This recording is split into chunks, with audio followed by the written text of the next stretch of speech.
സർക്കസിലെ trapeze കളിക്കാരൻ്റെ അവസ്ഥയിലാണ് ഞാനിപ്പോൾ. ഒരറ്റത്ത് സ്വപ്നവും മറ്റേ അറ്റത്ത് ജീവിതവും. അവിടെ എത്തുന്നില്ല, ഇവിടെ എത്തുന്നില്ല. ബാലൻസ് ഇല്ലാതെ ഇങ്ങനെ ആടിക്കളിച്ചുകൊണ്ടേയിരിക്കുകയാണ്. എങ്ങനെയും ആ കുതിരയെ വീണ്ടും കിട്ടിയിരുന്നെങ്കിൽ അതിൻ്റെ പുറത്ത് കയറി 2 റൗണ്ട് ഓടി എവിടെയെങ്കിലും തലയടിച്ച് വീണ് കോമയിലോട്ട് തിരിച്ചു പോയാലോ എന്ന് കൊതിച്ചു പോവുകയാണ്.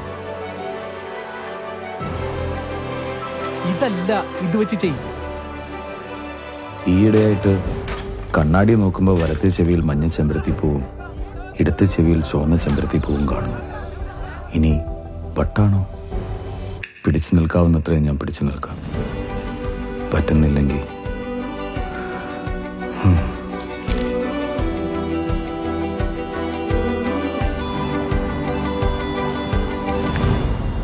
എനിക്ക് ലൈഫ്